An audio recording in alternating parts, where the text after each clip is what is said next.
Alright, I don't know how long it's been, but it's probably been a week or two at this point. And I got all the insulation down on both sides, the ceiling and the floor. Came out very well. I haven't done the doors yet, but I'll figure that part out later. Right now I really just need to get it framed and get the equipment moved into it. All of the joints fit snug. There were a few that I had to put some spray foam in. Basically scraped off the excess, and all of the joints then got covered with aluminum foil tape. It's just the kind of foil tape the HVAC industry usually uses. Yeah, it's about 85 degrees out today, bright sun, and it's amazing how cool it is in here. It's amazing what this insulation will do. So real quick too, after I did that last video, after I cut a few pieces of it, I found a much easier way to cut this stuff versus the reciprocating saw. And that is, I just took a 2-inch putty knife, and I just ran it along the straight edge, pushing deeper and deeper each pass. And in about 4 to 5 passes, I was the whole way through, and the insulation board just snapped in half easily. So that was a much easier way of doing it, and I got much cleaner cuts versus the reciprocating saw. So before I can get the walls framed, I need to get a floor put in. I'm just going to put about 1 inch thick of plywood, and the framing will then rest on the plywood, and the plywood will also give a surface for me to walk on, which will disperse the weight across the foam board and avoid having punctures or squishing down the foam board at all.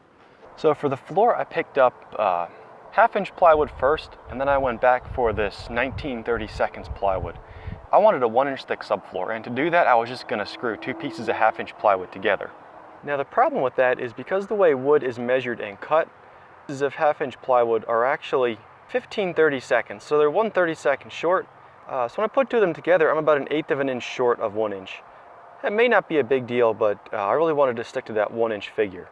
So when I pair the 19/32 with the 15/32, I get just under 1 1/8 inch. So this will be perfect for the subfloor.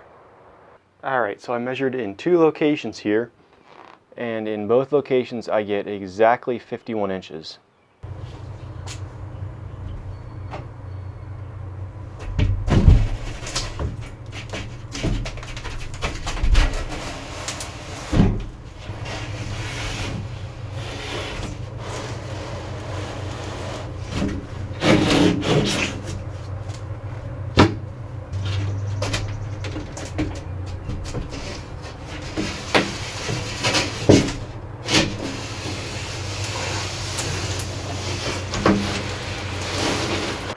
I got a somewhat nice snug fit against the insulation board.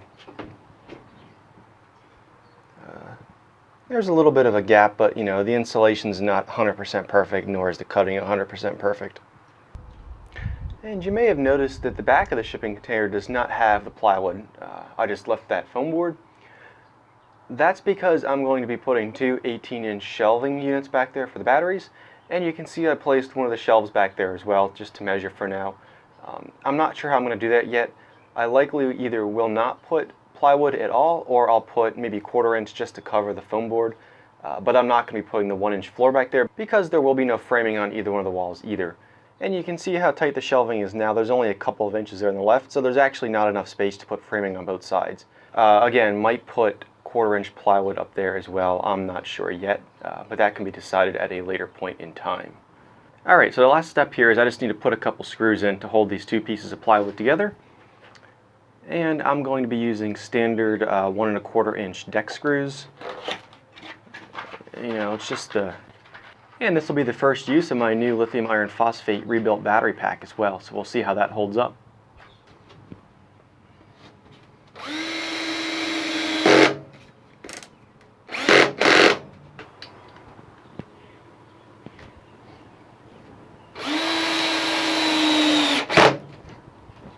At this point I think I'm pretty much done with the inside for the time being. I can't get the framing done until I get the old shed torn down because I did want to reuse as much of the 2x4s from the old shed as I can.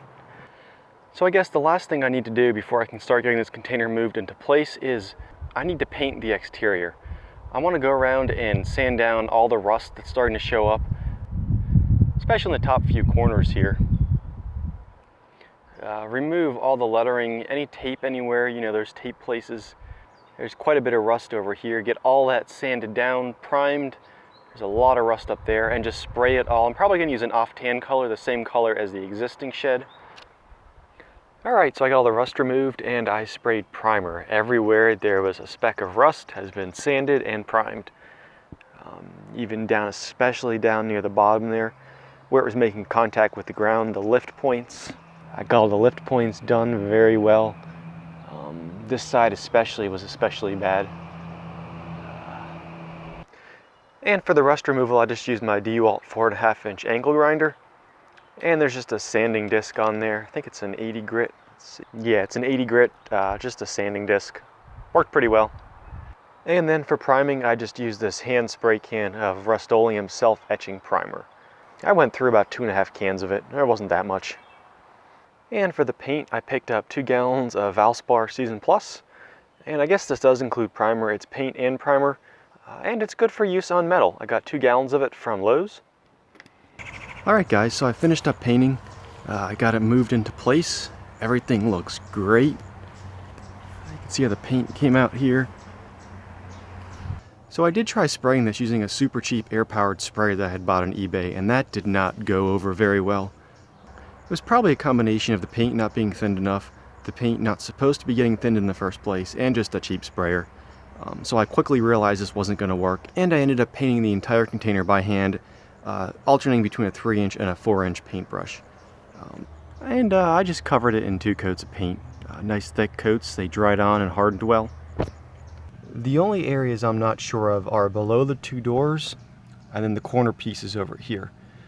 Some of the metal was pitted pretty badly. I tried to get the rust off the best I can, but especially down here you can already see where it's starting to come through the paint after about a week and a half. This is the only area that's like that. If this does begin to be a problem and I'm seeing more rust coming through, I'll end up stripping all this, and the plan is to coat it with POR15. And that's just a rust conversion compound that's typically used in the automotive industry. So then you can see over here, I got it raised up about 3 to 4 inches. The ground does slope down a little bit, so there's a little more space over here. There's about 5 to 6 inches over here. And on the side of the house, I have it about 7 to 8 inches away from the brick. Plenty of spacing to get back there if I need to clean anything. Of course, a person can't fit back there, but I can fit like a broom and that kind of stuff. And the teardown of the old shed took about a day and a half. Here's a few pictures of that. You know, I just took it apart the same way I put it together. The sides came off first, and then the roof, and then the 2x4 framing, and finally the floor. And I've got all the lumber piled over here. I got plenty of plywood to work with. And that's the nice thing about using screws over nails. I got all the screws saved. I'd say about 80% of these screws can be used again. So that's about it on the construction update. Tomorrow I'll be framing the walls on the inside. I'm not going to bother filming that. Then we'll finally be into the fun stuff, which is the electrical and the layout of the equipment. And I do plan to produce detailed videos of each of those components being installed. So definitely stay tuned if you want to see that. And don't forget to hit that like button down below, and thanks for watching.